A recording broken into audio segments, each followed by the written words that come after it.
He's not Hush Limbaugh. He's not Shame Hannity. And he's certainly not Bill O'Liar. But he is a limousine-driving turbo-liberal. And his name is Sir Cooper. People moving out, people moving in. Why? Because of the color of the skin. Run, but you sure can't hide. And his co-host, who is not Ann Coulter or Michelle Bachman, but is Amber Alyson, bringing you the real deal with their skills. The truth. An eye for an eye, a tooth for a tooth. Vote for me, and I'll set you free. So attention, independents, libertarians, blue dog Democrats, and members of the Republican Party. Just like America, back with pride, dignity, and respect. Here is Amber Alyson and Sir Cooper. All right. Hello, everybody. My name is Sir Frank Cooper, and I am your host, coming to you live from KLAV in Las Vegas, Nevada. And I've got a hot co-host in L.A., Amber Alyson. Hello, Am. How you doing? Hey, you know what? Yeah, baby. I want you to know that me and my vagina are doing just fine, honey. That's right. You hadn't been talking to no senators, have you? Hey, so all of the Republicans on the Hill, I talked to my doctor the other day. She said everything is everything. Everything is everything. Everything's everything. Look out. All right. Very much. All right. Well, I'm glad to hear you and your vajayjay are doing absolutely wonderful. Now, you know we're going to have a hot show today. I've got a special guest in the house, and one of my guests is running kind of late. But I've got Franklyn G in the house from KCEP radio station. Say hi, Franklyn. Good afternoon, everyone, and thanks for having me in, sir. And, all right. Well, hello, Amber. How are you? I'm fine. Glad to have you aboard. Franklyn, tell us a little about you and what you do, man. Well, I work here. I'm semi-retired. I'm blessed to be at the other station, shall we say, the only African-American station here in the state of Las Vegas, and has been broadcasting for over 40 years, KCEP. And we just got another guest in the house.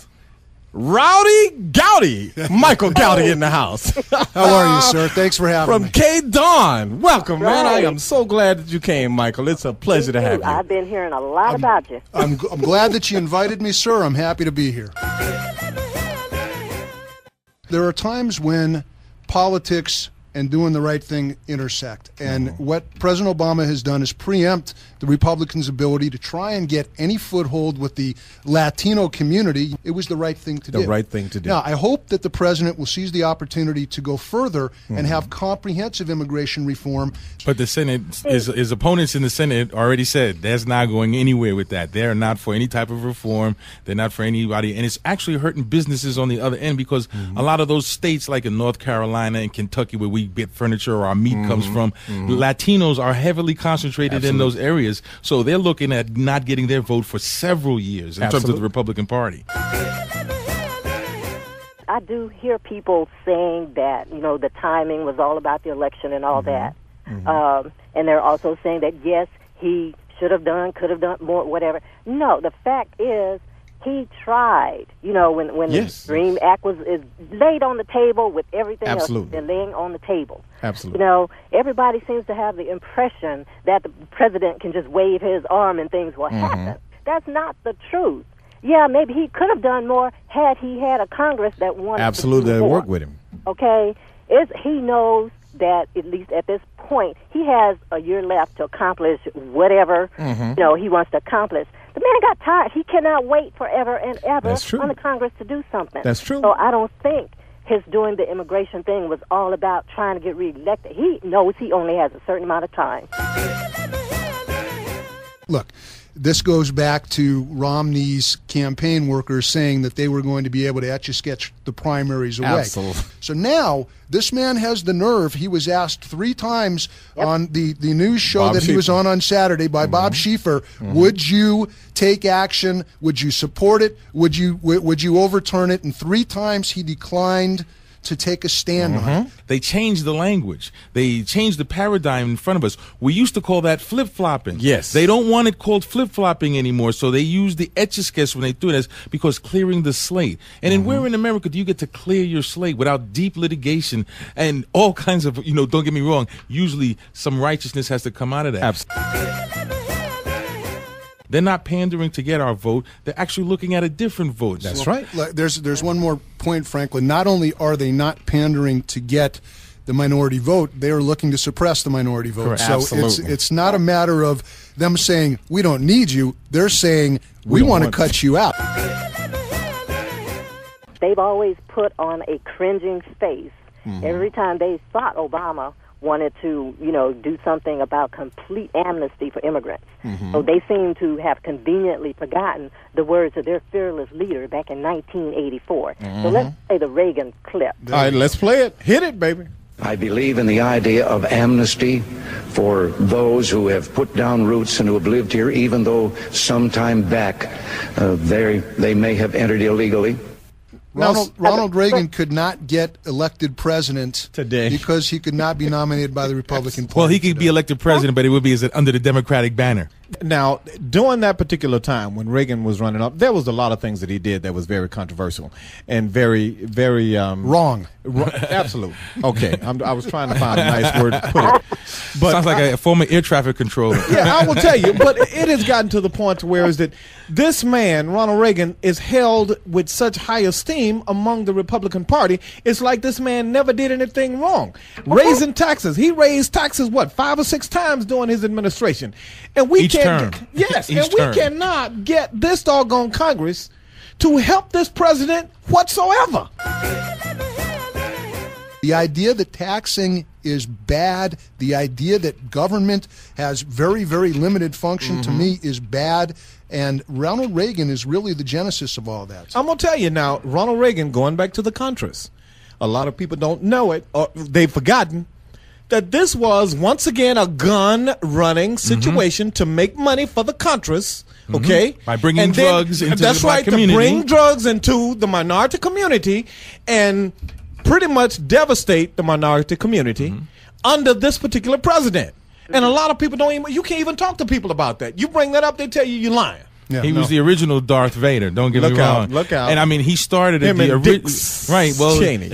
Well, it means the same thing. That's what he left us. That legacy of Dick Cheney, Absolutely. Karl Rove, and these guys. They were all underlings under Reagan, and they watched what he did when he isolated African American leadership. When he separated the Hispanics and said, "Well, we're going to bring everybody in, so it's not just Puerto Ricans. We got Dominicans. We got everything. We got Cubans. We got indeed. Everybody but Cubans." Listen, it's true, and I'm going to tell you. I mean, as I've said, I think Reagan started a lot of this, but there's something that differentiated Reagan from the neocons of today, and that is Reagan was willing to work across the aisle. He would be absolutely shocked. He would be aghast at the dirty tricks that Karl Rove has been responsible for, at the things that Dick Cheney has done, and then the people to invoke his name when these things have been done. I think Ronald Reagan's got to be rolling over in his grave. He's got to turn over in his grave, I'm telling you, and I will tell you, I actually voted for Ronald Reagan because he was talking tough about the Iranians holding our hostages. I myself also voted for him. I'll say that because at that time, money was flowing. I was in a price bracket in terms of my income being single where I needed what he did so that I could make more money. Even though he taxed me more, I was still making more. I'm going to go on the record and say I did not vote for Ronald Reagan. Not in either one of the elections. Well, because a Reagan Democrat. Now, this is ironic. This is ironic as hell. The only white guy in here that didn't vote for Ronald Reagan. The 2 black guys did. That's right. Only in Vegas. Only in Vegas. Only in Vegas. You ain't kidding. But you know what? We have to move on. But there is you guys reminded me of the cartoon that's on our webpage. And it's a picture of, well, it's not a cartoon, but it's a picture of Reagan. And it says he did not spend the first or his entire presidency blaming Carter. And I'm like, well, hello. First of all, he didn't have anything to blame Carter for. And secondly, when Reagan took office, he had a Congress that would work with him. Absolutely. Okay? Well, and they So had he it. didn't have to spend his entire term begging Congress to do something. Absolutely. In anything. fact, Congress was very eager to inject stimulus, and Reagan, Absolutely. despite what he left as a legacy of supply-side economics, Reagan was actually a Keynesian. If you look back and you see how many times Reagan went to Congress and said, we need to increase defense spending, we need to increase spending on this,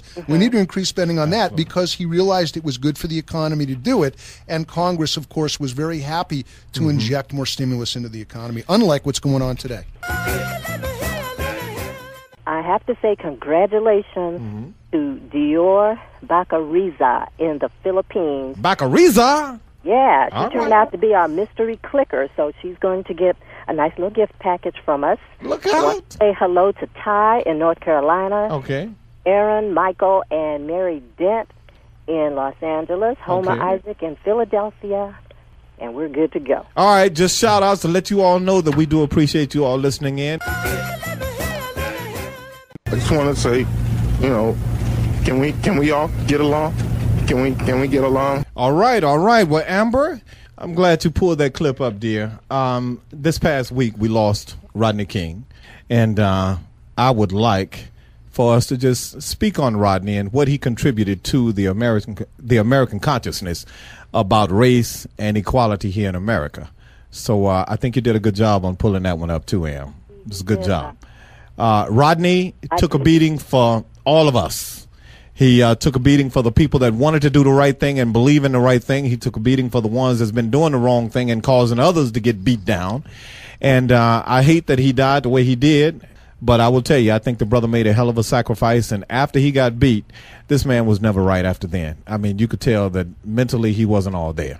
That's true, but at least he did get some things changed. That he did. Okay, and I want to leave him with this quote of his. He says, "I don't want to be remembered as the person who started the riots. I'd like to be remembered for the person who threw water on the whole thing. I want to be remembered as the person who tried to keep peace in this country." That's what I'm talking about. That's a true American. Yep. When you hear Sean Hannity, Shame Hannity, Neil Borkus, Bill O'Reilly, and let us not forget that Hush Limbaugh, when you hear them talking about real Americans, this man was a real American. Because I'm going to tell you, if somebody whooped my butt like that, there's no way in the hell, even if I became mentally ill, I would forgive him for that. So I have to give him his kudos for that. What else we got, Am? Parts of America just refuse to accept this man as being a legitimate president of the United States. And I will tell you, it's the elephant in the room. And damn it, I've said it, and I'm going to say it again. It's got a hell of a lot to do with him, first being black, and secondly, him being a Democrat. And people that want to tap dance around that issue, they can, I almost said the wrong thing, but they can go and fly a kite.